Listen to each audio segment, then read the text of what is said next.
Assalamualaikum warahmatullahi wabarakatuh. Simkuring di kelompok 4 hayang wawancara ngeunaan masalah lingkungan. Sateu acan eta simkuring hoyong ngawanokeun diri.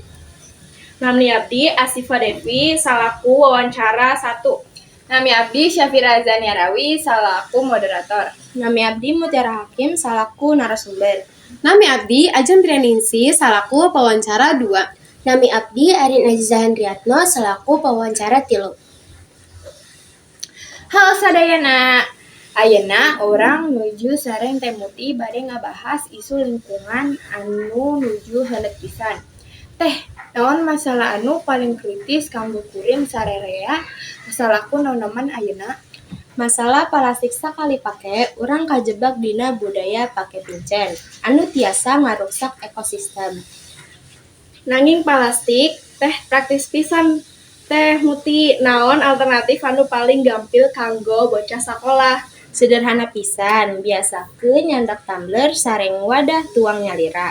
Upami sakola ngayaeun gerakan ieu, urang tiasa ngirangan rebuan ton runtah unggal taunna. Lajeng parkawis polusi teh. Palarampak kuring mah apaan marepet? Teu gaduh lahan kanggo melak tangtangkolan ageng kumaha solusina. Anggo pepelakan dina pot atanapi vertical garden, pepelakan sapertos lidah martua kacida efektifna kanggo nyerep polusi sanaos. Ditenden di ruangan anu alit.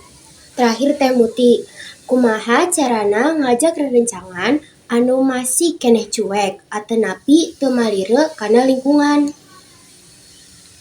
Tonggan saukur disesel, tapi kedah dicontohan nalika hidup konsisten batur bakal panasaran lajeng ngiringan. Parobahan ageng teh dimimitan tina hal alit anu dilakukeun terus-terusan. Mantap, kacicidekana. Candak tumbler, melak tangkal dina pot, sarta jantan contoh anu sae. Hatur nuhun Teh Muti. Sawangsulna hayu urang jaga bumi urang babarengan. Eta sadayana ti grup urang. Wassalamualaikum Assalamualaikum warahmatullahi wabarakatuh.